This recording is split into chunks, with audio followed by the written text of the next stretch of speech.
Good evening. Thank you all for coming. My name is Cecil Giscombe, and I teach English here. I'm here in place of Lynn Haginian, who is this evening continuing her work with Save the University. She asked me to introduce Geoff Bouvier, and it's my honor and my pleasure to do so. Lynn sent me a piece that she had written, which I'm going to simply read. I'll mention to you while I'm here that the next event in the Holloway Poetry Series will be Tisa Bryant's reading on the 29th of October. That's next Thursday of next week. This reading is the first reading in the combined Holloway Poetry Series and Mixed Blood Project, a project that I began when I lived back in the East with some friends back there, and that will be Thursday, 29th of October. And the following day, the 30th of October, at 4 o'clock, Tisa Bryant will be talking about Creole language at 4 p.m. in a location to be announced.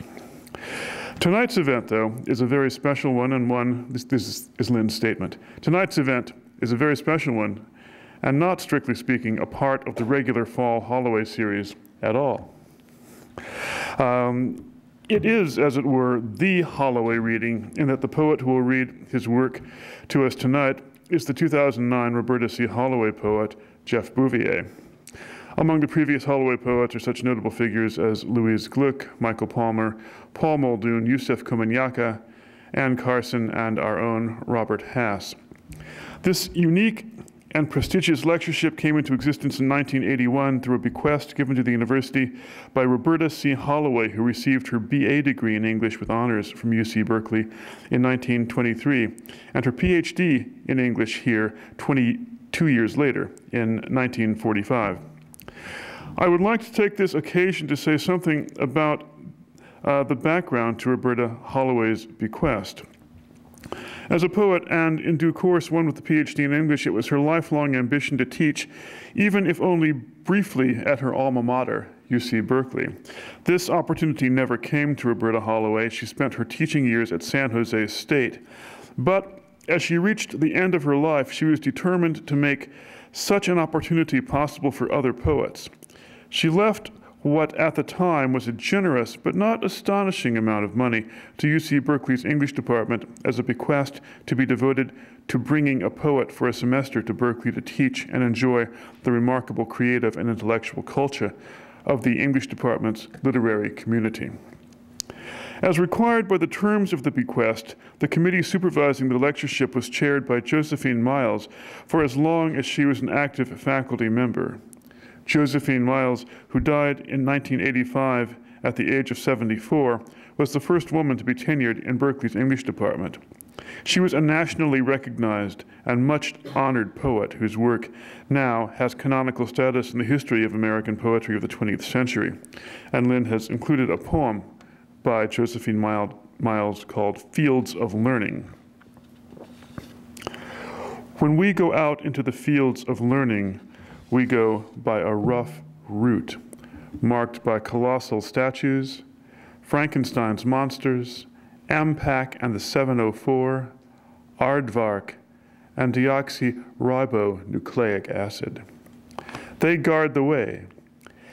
Headless they nod, wink eyeless, thoughtless compute, not heartless, for they figure us. They figure our next turning. They are reading the book to be written. As we start out at first daylight into the fields, they are saying, starting out. In every sage leaf is contained a toad, infinitely small. Carbonized grains of wheat unearthed from the 7th millennium BC town of Yarmo in the Tigris-Euphrates basin match the grains of 3 kinds of wheat still extant, 2 wild, 1 found only in cultivation. The separate grains were parched and eaten, or soaked into gruel, yeasted, fermented, took to the idea of bread, Ceres, while you were gone. Wind whistles in the smoky thatch. Oven browns its lifted loaf, and in the spring the nourished seeds, hybrid with wild grass, easily open in 100 days, and seeded fruits, compact and dry, store well together. They make the straw for beds.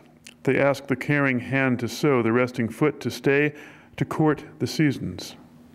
Basil, hatred, king over pain.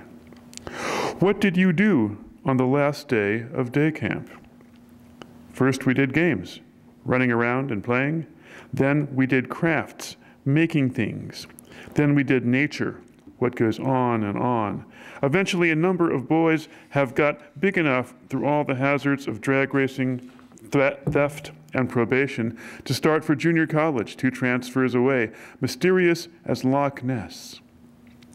While of grandmothers, a number have stooping arrived to 70 or 80 and wave the boys on, shaking with more absent-minded merriment than they have mustered in half a century. King Henry VIII consumed many daisies in an attempt to rid himself of ulcers. Algebra written across a blackboard hurts as a tight shoe hurts. It can't be walked in. Music, a song score, hurts. How far lies one note from another? Graft hurts. Its systems of exploitation in cold continuance. Argosies of design, fashions to which the keys rest restlessly in an Egyptian tomb. In every sage leaf is contained a toad, infinitely small. Now, Geoff Bouvier was born in California, but he grew up on the East Coast. He went to the University of Connecticut, and then he got his MFA at Bard College's Milton Avery Graduate School of the Arts, an MFA program remarkable for the interdisciplinary milieu in which students and faculty are not divided rigidly into mediums, disciplines, or fields, but share in aesthetic discussions and receive critiques and collaborative responses from peers and mentors in every conceivable artistic undertaking. Filmmakers, ceramicists, dancers, musicians, novelists, painters, and poets intersect and influence each other's work.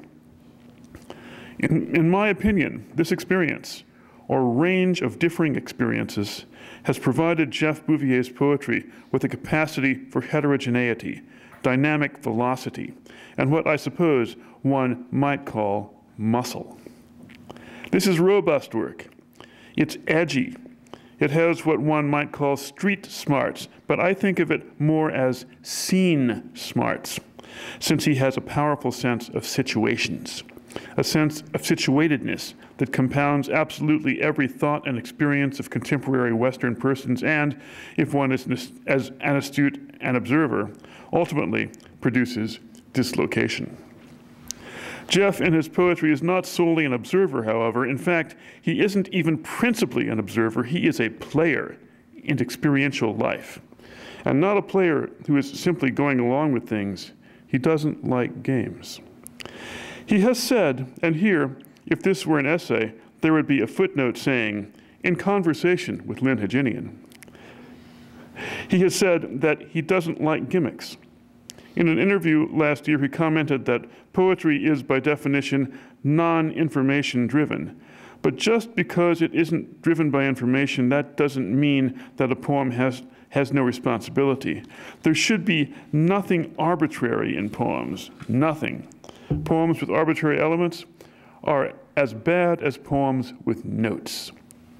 If your poem needs notes to supplement it, then it isn't finished yet.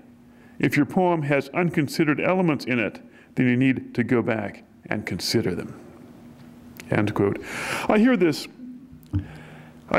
as in part commensurate with a long and honorable tradition that begins in the very early 1600s with Sir Francis Bacon, who, arguing for a language appropriate to a world in search of true and accurate knowledge, inveighed against poetic rhetoric in lieu of what he termed plain speech. His point was that poetry is interpretive, not descriptive or investigative. He brings ideas to data. It preconceives rather than sees.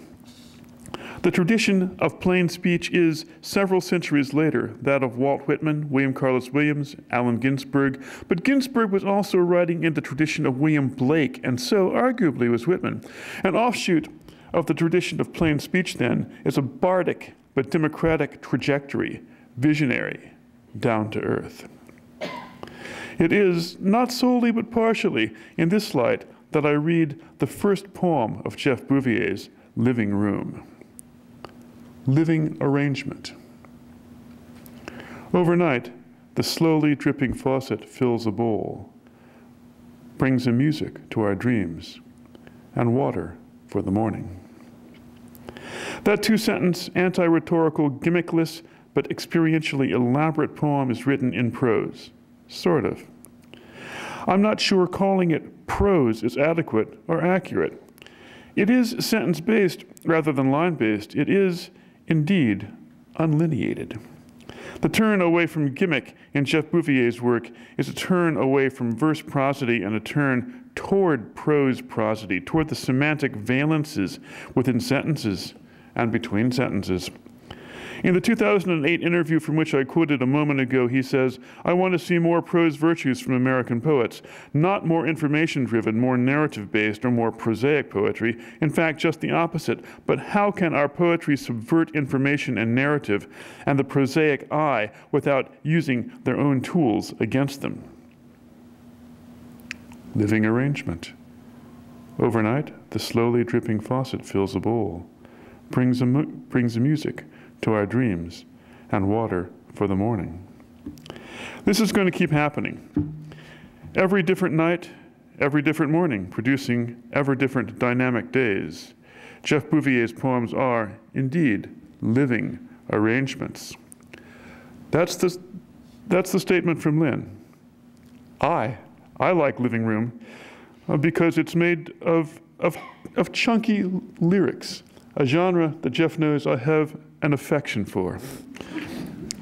But I really like it because the book celebrates, sentence by sentence, the shadings and the very interesting shapes of ambiguity. I like it because it maps equivocation. Please, join me. Welcome, Geoff Bouvier.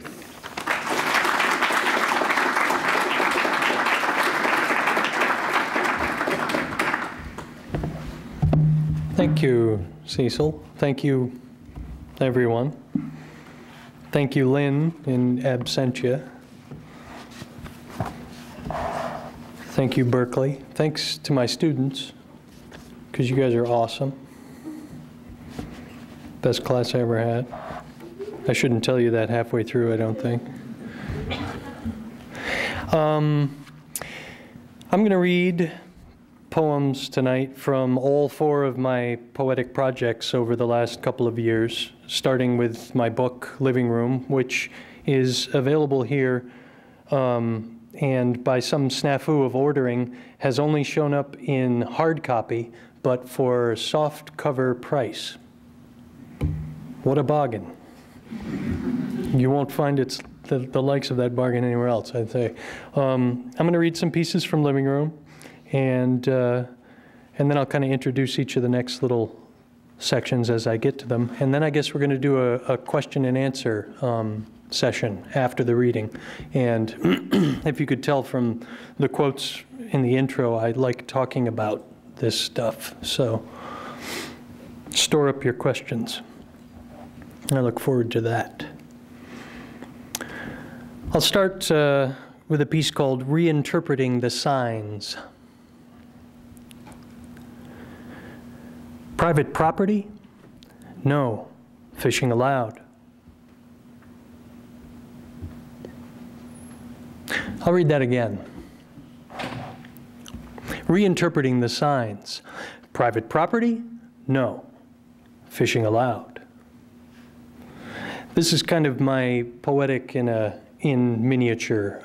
This is something we actually used to do as kids in Connecticut. If we saw a no trespassing sign on a tree, instead of tearing it down or crossing it out, we just would get magic markers and put 3 punctuation marks in and change the meaning of the whole sign. Leave it up for future travelers, but now with a different meaning. Private property? No. Fishing allowed. That's my poetic. How to become a member. You may have been born to one of us, but if not, not to worry. You might approach us dancing or naked, or lie down in our busiest areas and refuse to move. If you boycott revered gatherings, begin small congregations of your own, or presume to belong here quietly, copying patterns of movement and speech. Regardless of how you enter the community, a most significant condition is our reaction. We must not be wrested from daily routines. We mustn't feel forced to account for your gestures with anything more than a single prolonged syllable, if we feel like it. For example, I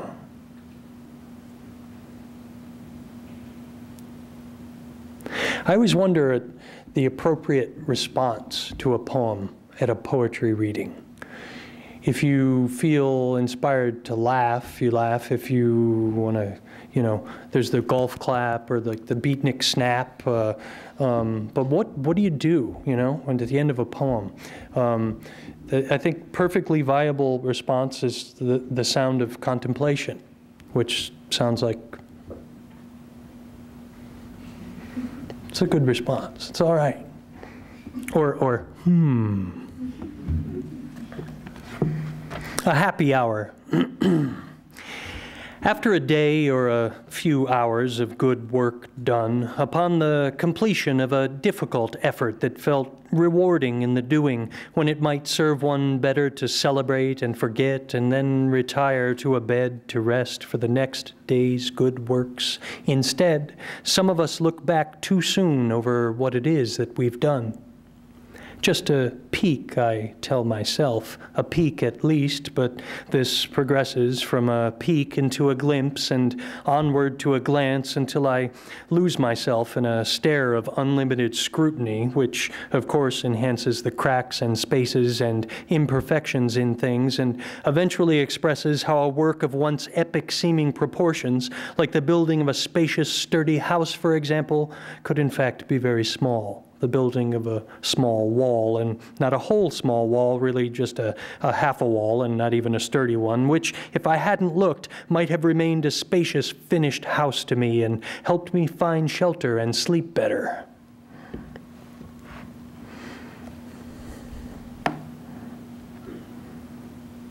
The house in order. You wanted to build a house? I wanted to build a house. We should not have built a house. We built a house. We should not have gone into the house. If you went inside, you left. If I went inside, I left. This was our arrangement.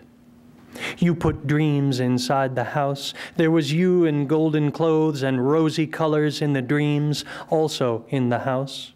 You put changes also in the house after I left. You left. I put changes and ways to look at changes in the house. We lived on different pages in the changes, also in the house. We passed each other going to and coming from the house. We drew a line with two sides to it. If we touched hands, it was too much. We touched hands, it was not enough. We should not have found ourselves inside a house. We lost ourselves, we found a house. We found a house, we lost the house.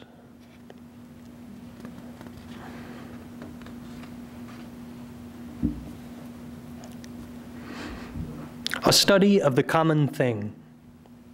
Fluttering around the room on a summer night, those interminable loopings and spastic shifts, thrashing as though racked by random shocks, a moth, in fact, hates to fly. It's a mad relief when a moth lands, resting until a curse sweeps it back up to be used by inefficient wings, and it crashes into screens, drawn to the air as it's drawn to light, unable to stay where it was composed and more secure.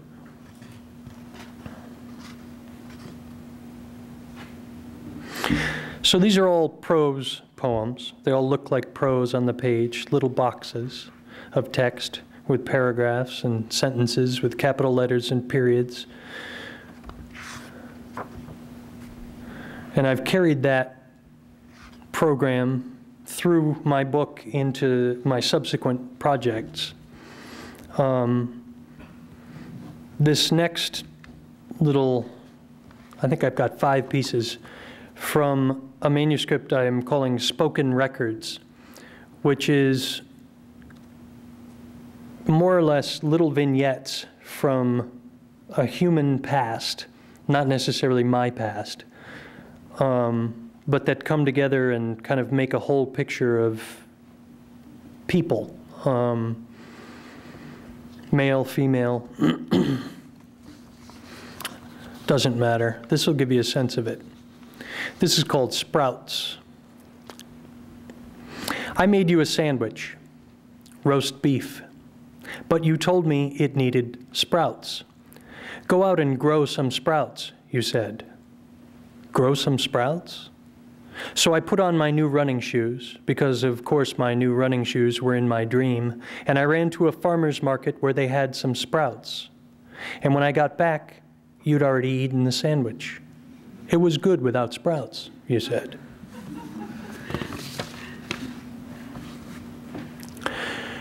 Talk dirty to me. My mother never swore when I was growing up. In fact, I never heard a woman say a dirty word until I was 11, when I saw the movie Alien, and Sigourney Weaver said fuck 4 times. And I got the weirdest feeling when I heard her say it.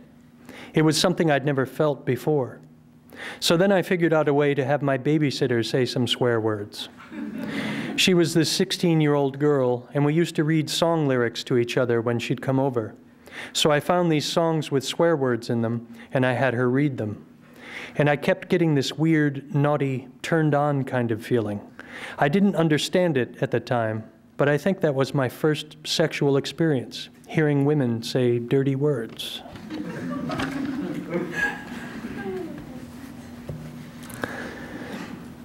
How affinities are formed. I've been to 1 baseball game in my entire life. I was 10. My sister caught a foul ball from some famous player, and from then on, my sister was baseball and I was football. A backcountry tale. The first time I ever met Buck, he was chain-smoking in his dad's car to cover up the smell of fox urine-scented plastic pellets in the trunk. His dad had invented them to keep deer out of the garden, and he sold them to farmers out of the car. And I guess they worked, because Buck's families made a fortune from them. But the way Buck tells it, he never would have started smoking, except that his dad's car was the only car he could use, and he had to cover up that nasty fox urine smell. Relieved. I used to wet my bed till I was 11. I tried to hide it from everyone. I think my mom knew. One day in the summer, some of the kids started to say I had high waters. I'd never heard of high waters, so I thought they'd found out about my bedwetting. Then this girl told me they were making fun because my pants were too short. I remember being so happy they were talking about my pants. So those pieces, I've made a kind of conscious effort to have almost anti-poetic language, transparent language, the language of common speech. It was an interesting exercise for me to do because I'm so caught up in the sound of words so often. But I extended that a little bit, and I have another project that I've called Comes a Messenger, that are explicitly philosophical poems where I'm trying to look into a situation or event or idea and get at its essence. So here's 5 of those. This is called, Do I Look Like I Have Original Sin to You? A police officer rolls into view and I'm arrested instantly by the feeling that I'm doing something wrong. And so I act suspicious, turning my head away, avoiding eye contact, or if I'm driving, then I hit the brakes and slow down, even if I was already going at or below the speed limit. I've noticed that the appearance of the law's enforcers makes me do these things without thinking, as though I'm predisposed toward running and hiding, or staying and fighting, or otherwise defending my innocence, despite the fact that my innocence wasn't even challenged, which would make me guilty, I guess, ultimately, as I might also have been previously. I'm not sure. At first sight. The two perceptual worlds of the opposite sexes are absolutely uncommunicating, and yet so perfectly in tune that we might say the original objective of each one acts upon the other in a manner consistent with the following analogy. The webs a woman weaves can be described as man-like, and the webs of men are so like women. At the heart of this analogy exists a phenomenon that is, at once, both a paradox and a coincidence: reciprocated blindness. For no woman can tell the deepest lures of a man, and no man can trace the true wiles of a woman, and yet they blindly catch each other often where each one completely belongs. At risk. If it were easy, that would be one thing, or if it were more difficult, that would be something else. But because it's neither effortless nor overly demanding, the act of driving a car negotiates an especially unsafe middle route. We talk and text on our cell phones, sightsee and change radio stations, carry on conversations and hold each other's hands, drink sodas and eat sandwiches, fumble for change or directions or pens, and all the while we drive without ever thinking twice, even though what we're supposed to be doing in the driver's seat of a moving car, hello, is driving. Sign of signs. No matter what a sign says or does, a stop sign, backlit sign, neon sign, phonetic sign, an ideogram, a determinative, every sign in its soul is really a yield sign. Surrendering, yet also producing. Showing the way, but also warning about that way, and not a fixed command, but always only a suggestion. Yield. Intended both for information and for protection, in effect, all signs always say, yield what you can, and what can will yield to you. The last one from this group, thou shalt only pay attention. I'm done with guides who tell me what I shall and shall not do. Instead, give me guides who stand at crossroads, pointing down the ways, who tell me stories of what they saw and heard and tried there. Give me guides who are present and available, but who leave me to my own devices. Give me guides who guide, then let me go.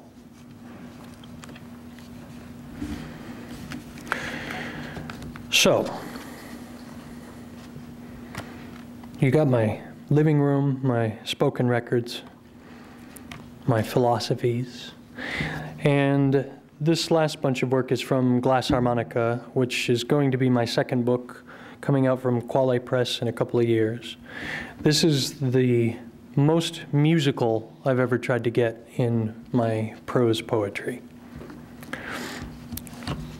So I'm going to do a few of these. This first one, I had the idea of inserting the word poem or poetry or poeticize for the noun in various cliches or ad slogans.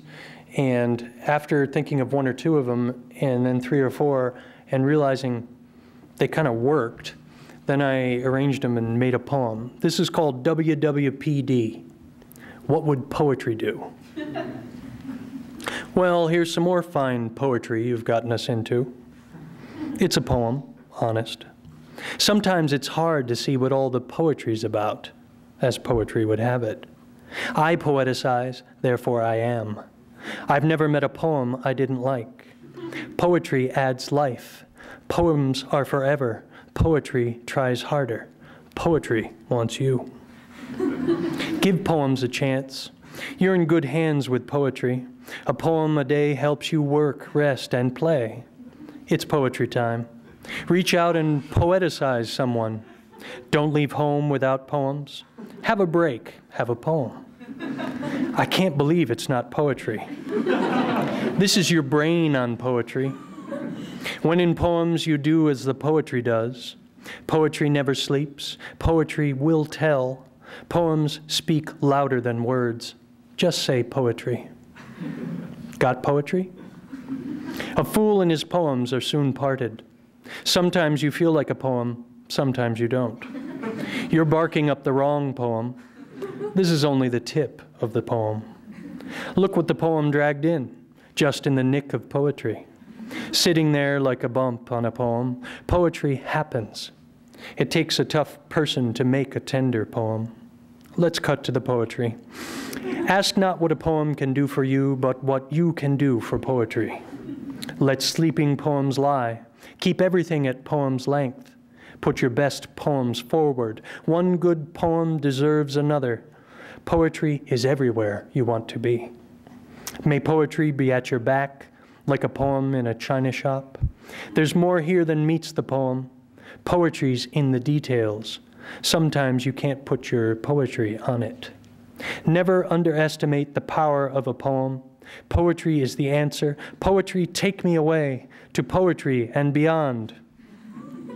Lay your poetry on the table. Get all your poems in a row. Put your poetry to the grindstone. Every poem has a silver lining.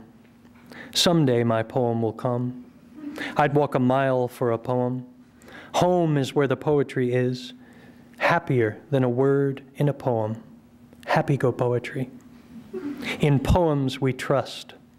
You had me at poetry.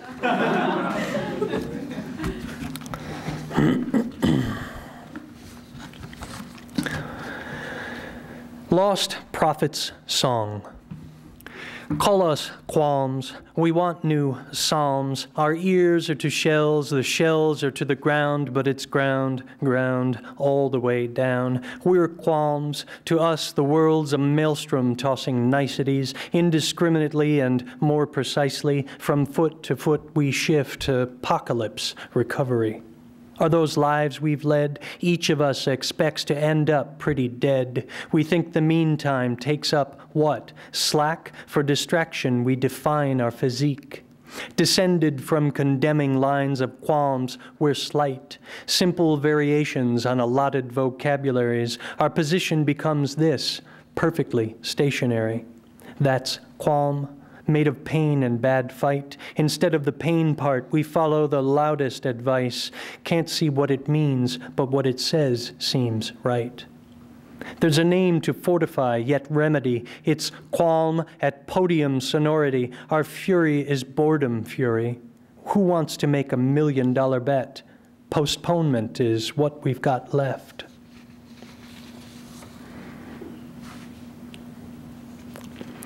Space for worn words unspent. Had the moon sewn to the pocket of a coat. New moon, old coat. I knew what that meant. I've since forgot, though now I'm warm and keep each coin in the coat hole form of a new moon none can see. Black and white. And the gray, gray thing. We were two to a T, yea, we were woe. Needed an inordinate amount of mint in it, or else the status was staleness. Trusted tenses, though they'd trust us. And hoped what one had done it add up to elation, earned, aligned by better ends, means. Meantime, meanness, the thickest thick-set thickets.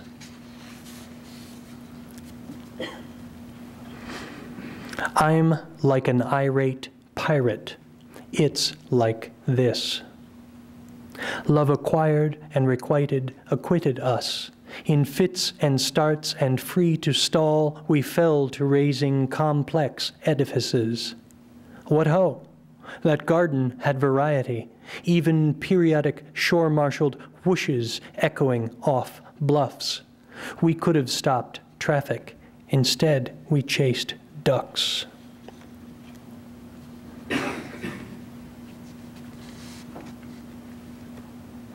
Easygoing outburst. Out on our own now, we've inhabited lots less developed than we'd have liked. Childhood prepared some, but others can't land like stunt planes just gassed enough to go up and turn stunts. Only a question, but didn't the past promise pearls, that oyster world? Or was it an earth betrothed, spoken by one whom one could have been were one a loved one? It's as if what left what was once called a heaven constellated into coincidences. Sigh. If I sound concerned, and like it's nighttime, and like I'm looking up, away from light pollution, and still can't see enough, then I may seem to have taken on the tone of an ex-fiancé's defiance. Why? For want of an ifless, thenless love, of a love regardless. That's why. A couple more little songs. Till we overcome minutiae and inertia. Was the old cause a placebo? Nothing's taken an effect. What with work weeks walking off day, like concrete poems where sky-bruiser bullies pink brick adobe abodes and multitudinous tide exhales as we speak, banalities breathed without check, tuneless, ceaseless, askless words. Let the lies of the loudest bird be heard.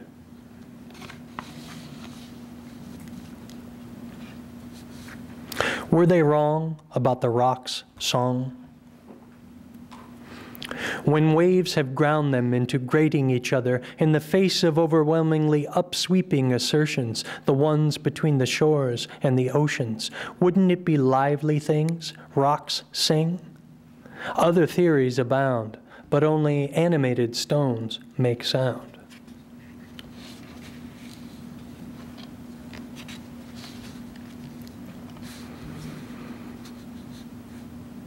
I usually do a lot more talking in between poems. I don't know why I haven't felt like it here today. Just kind of been singing. You can ask me questions afterwards, though. We can talk then. But I had little stuff that I would usually mention. I don't know why I haven't felt like it.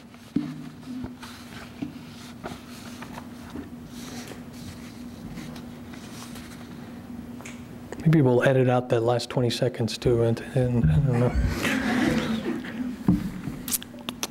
Sociable trees, for instance, angle up through chatty wind, that shifty friend who breathes 3 seasons through the tree's leaves, which blush. When they fall fast, it's out of confidence, giving us up to curious grass. Nature can't help herself, publicizing private alibis. Even pacified ocean passages drift our information, signing along wide shorelines openly, naming bad tidings. And if that weren't faithless prose enough, the deep condenses into clouds and drops till intimate wordings inland cover eaves. In short, voluminous seas, those saying most, must learn secrets last. So the stars, then? The stars? What else might silently forget our fatal details every night?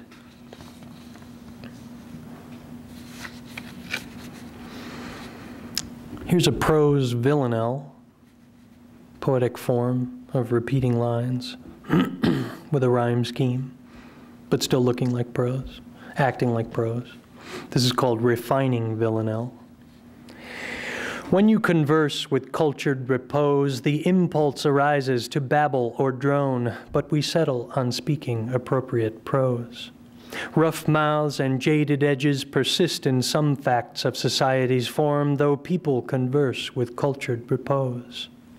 Under spiffy syntax and unwrinkled closure, there's impressive tension, seething danger as though a bomb. Yet we settle on speaking appropriate prose. A full sentence shuffles along and shows the trained pace of the pedestrian. When people converse with cultured repose, we can't cry out our vows and woes and work through words toward passionless om. We settle. In appropriate prose, who sings oneself or even unfamiliar tones, chatting simple sense in what's outwardly known. When people converse with cultured repose, they've settled on speaking appropriate prose.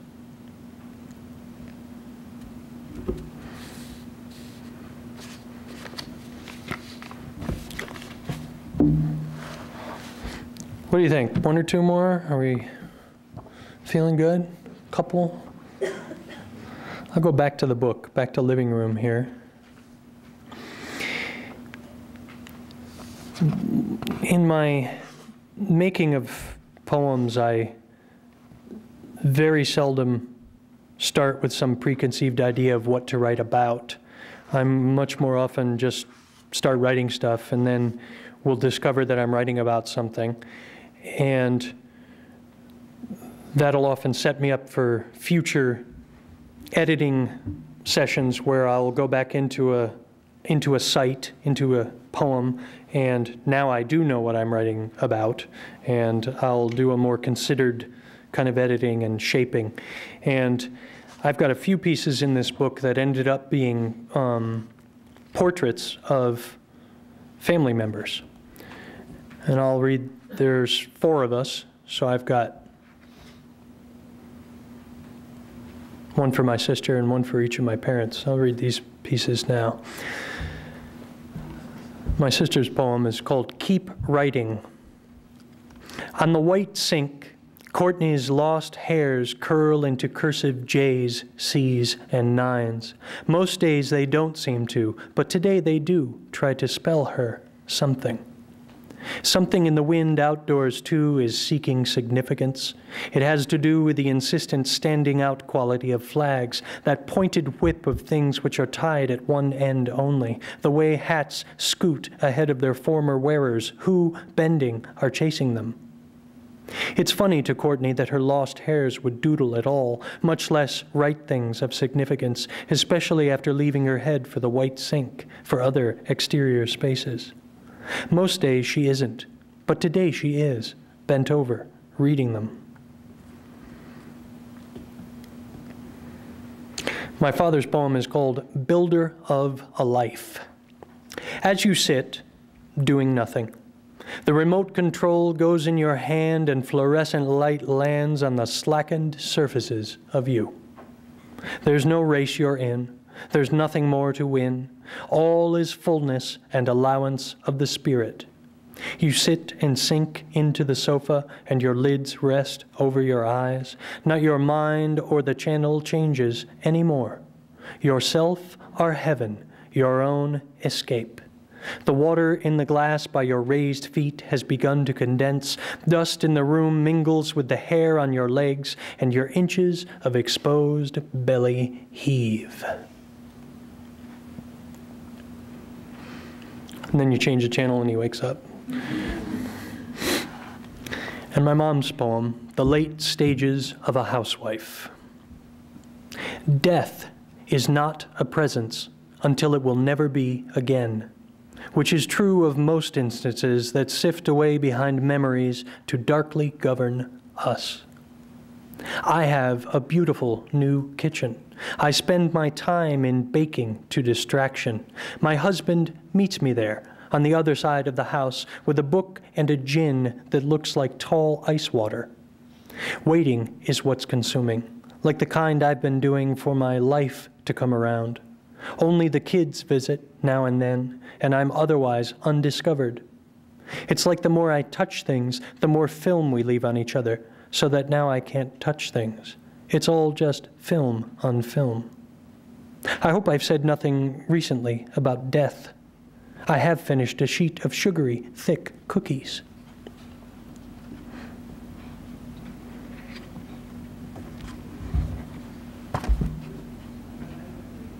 Thank you.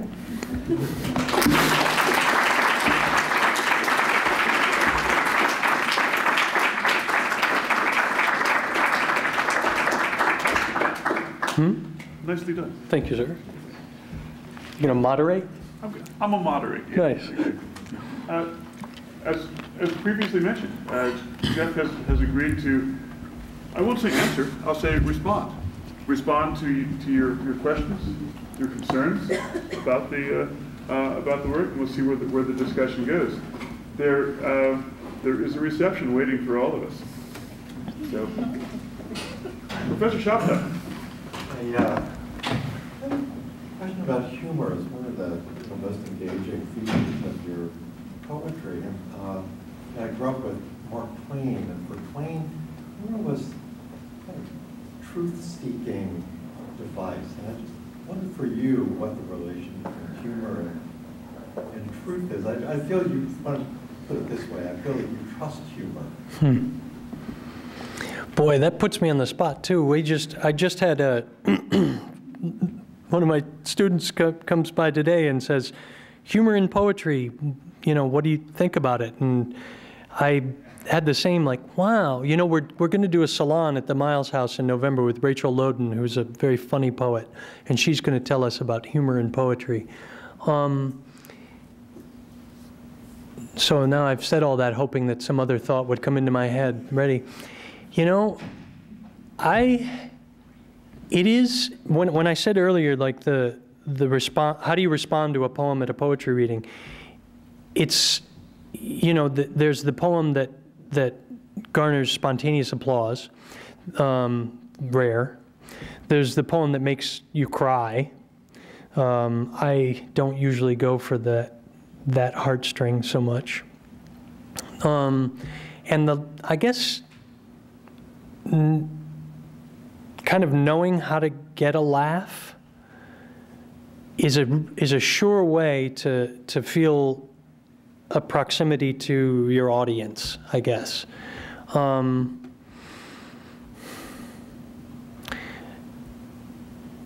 I mean, that said, I feel like I haven't written any funny poetry in a long time. But then, I don't know, then I actually have, and I just kind of forget about it.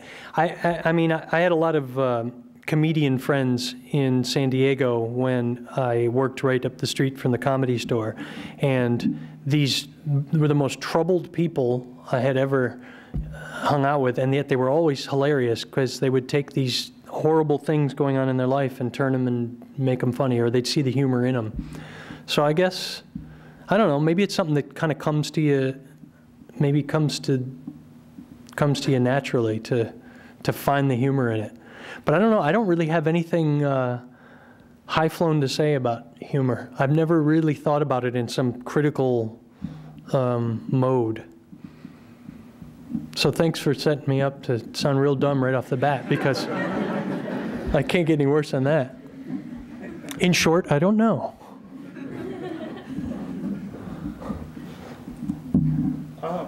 Somebody else with a kinder question. Sure. Did you have comedian friends, or were you the class clown in school? I was the unsuccessful class clown. People would laugh at me, not with me.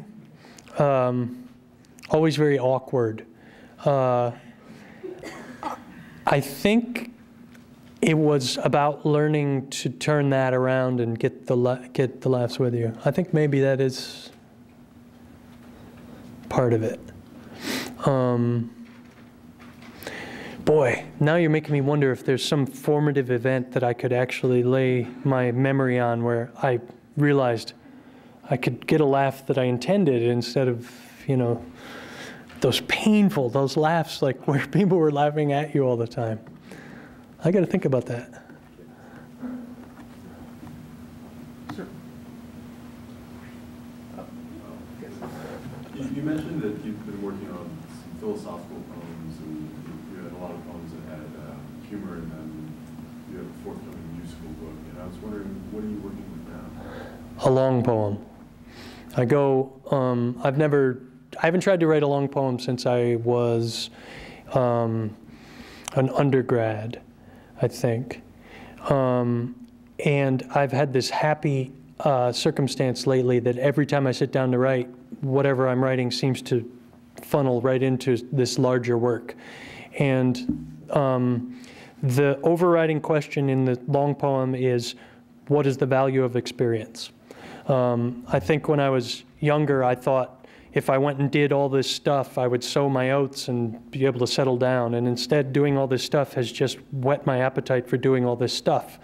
And now I'm wondering, why do I do this stuff? You know, it's like I don't know. Like Thursday, I'm gonna go mountain biking in a beautiful place, and I get this feeling of use value for it. What am I gonna get out of it? You know, it's just bizarre, this relationship with experience that I have now. In conversation with the poet Michael Palmer last week, I talked about this very thing. I said what I was writing about, and I said that I was thinking a lot lately, now that I'm 40, I'm thinking a lot about consequences and cost of experience. And Michael Palmer said that there is a genetic code in us that doesn't kick in until later in life, when apparently it's built into our genes to start to really have a sense of consequence and cost. And then he chuckled and was like, it's ironic that we get that sense when we have so much less to lose. Unlike when we were 16, when we really got a lot to lose, but we'll drive 140 miles an hour with, you know, our heads out the window and don't care about it. But I don't know. So I'm trying to write about that.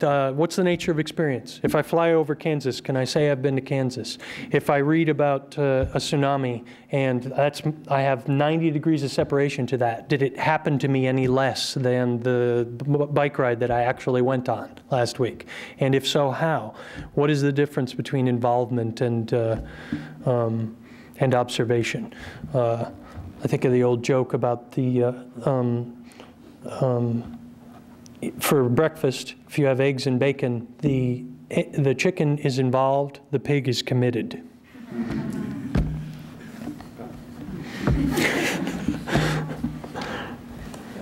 I'll put in a question if I may. I'm looking at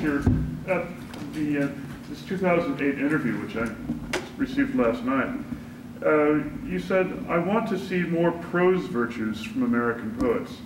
Not more information-driven, more narrative-based, or more prosaic poetry. In fact, just the opposite. And so my question's kind of twofold.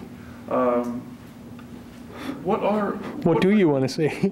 What might prose virtues be? I'm ambivalent about prose in general, but what might prose virtues be? And in fact, what might be the opposite of information-driven? Narrative-based and prosaic. That's the second fold of the question.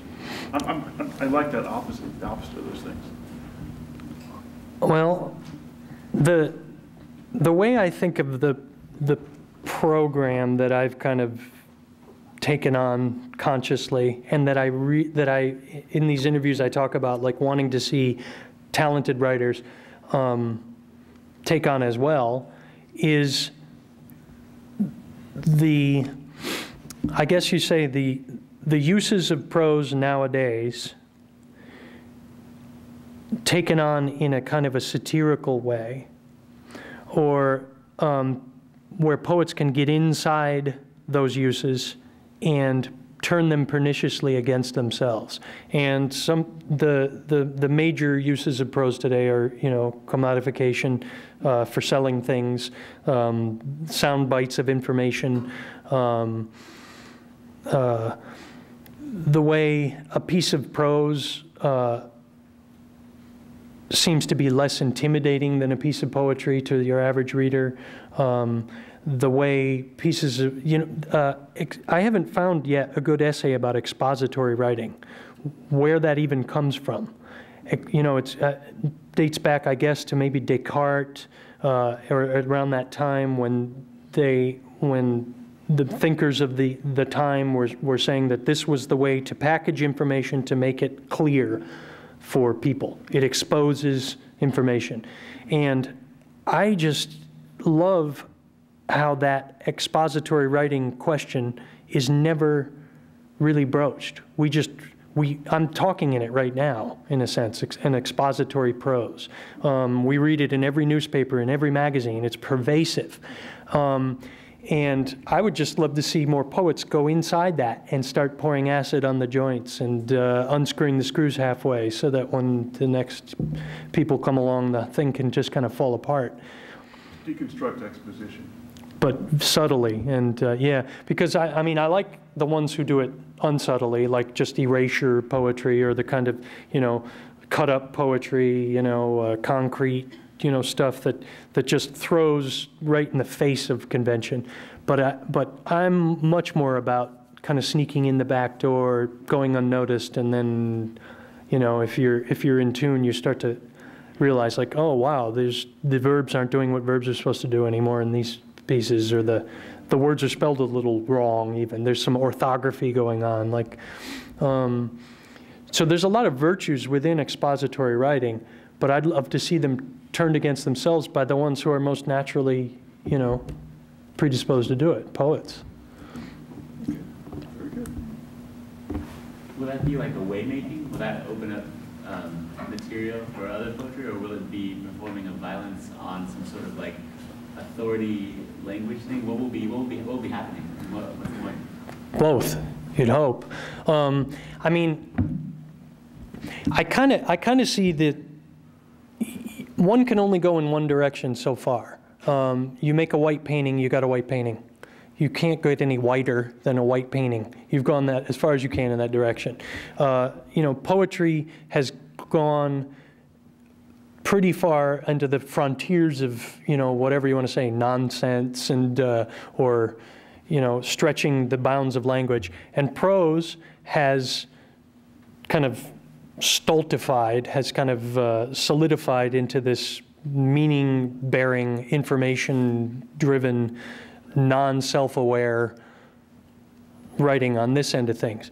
But in the middle, where the two meet, I mean, you can blend them, I think, endlessly. I think that's where the vanguard is in this prose-poetry divide. So I think there is a way to be made that's kind of microscopically smaller and smaller, maybe, in the blendings and subtleties. But in, I mean, I think we all kind of hope that the work we do will have a bearing in the greater world. And boy, I mean, wouldn't that be the best thing to actually get to overthrow the system? Sure, yeah. There's an anarchic spirit to it, I would say. But again, subtly. Do it through satire or through misdirection or... Like a suicide bomber in a business suit? Exactly. The man in the McCavity suit is a spy, yes. Yeah. That's, and I've explicitly, I mean, that, under spiffy syntax and unwrinkled closure, there's impressive tension, seething danger as though a bomb. Yet we settle on speaking appropriate prose. Yeah. And maybe one more before the reception. Maybe two more. All right. Sir, and then Madam. I'll give you the concise question first and then try to place it in the context that might help me think about my own work. The concise question first is, Jean-Claude Bouvier says that poetry exists by the potential for enjambment. So do you, one, hold that to be true? And if so, how does one find enjambment in prose? Well, it's still enjammed. It's just that now the margin, and I love the double meaning of justified. The margin is now justified. But it's still enjammed. And I mean, I've done an essay about this called Toward a More Rigorous Text. It's published on the online journal Octopus. And I'd recommend reading it. These prose, like a forced break. I hate forced breaks. I want to do away with those. Breaking a word in the middle without, it's just a horrible thing to do to it, unless you intend to do it. but letting the conventions of prose do that to your words seems to me to be, I mean, we should do away with that. And I've loved finding, I mean, my line breaks are arbitrary up to a point. So there's this kind of Cagean arbitrarity that's built in because I have justified lines that are with margins 2 inches wide. But I play, then once I start to get a poem together and I'm discovering that I've actually got 4 3-line paragraphs. So now it's got this nice linearity and almost tercets, you know, and I'm seeing what the end words are. I can kind of play with it and add a word in or take a word away to get exactly the word I want at the end. So there is, and what I talk about in the essay is the co-importance of poetry and prose. Absolute co-importance. To my mind, that's the middle ground to get to, where meter is just as important as sentence, you know, phrases are maybe common to both, but you know, maybe the phrase drives both equally, poetry and prose. But yeah, this hesitation, the line break, it's something I talk about in the essay. You still got them in prose; they're there. Yeah, right. It seems like you're conceiving at some level that it's at the end. And if I were to take like your first few poems, I could draw line breaks where I thought they're supposed to be. So there's some way in which there is an enjambment even within the facade of prose, which intrigues me. I'm teaching a class that starts with Old English where the poetry is written as prose to the extent that the size of the velum causes someone to punctuate a word, to break a word where it would normally be. And by Middle English, the poets have now conceived of the line as an individual line, but still won't enjam. There's still this need to preserve some sort of syntactic unit. So I wonder if in that, what is the liberty that you find? Syncopation, for one. Syncopation. I think about Thelonious Monk a lot with this as being a jazz musician who, if you see the documentary about him, the best jazz musicians of his day were in his studio looking at one of his charts. He was, and usually with great musicians, they'll look at a chart and just kind of hammer it together, and that first take is often pretty close. And they sound like 8th graders with it. And Thelonious Monk's like, what's the matter with you guys? And they're like, dude, where's the music? I can't even see it because, you know, his music is all, you know, and they're there like, where's the beat? And you can't. So I get to have that.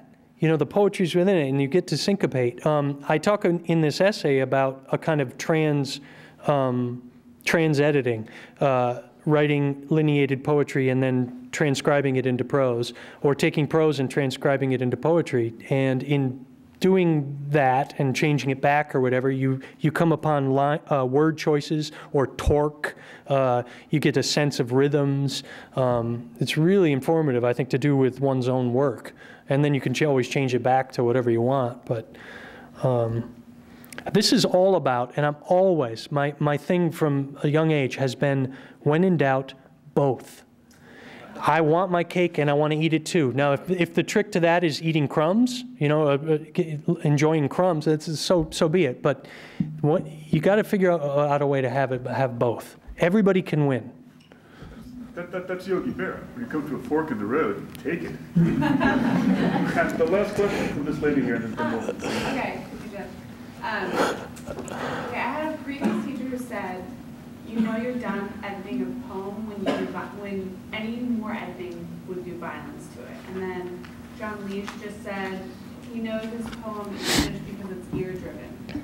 And both of those two definitions for me is really abstract, and it doesn't give me an answer. No, I think the best answer is Valerie. Paul?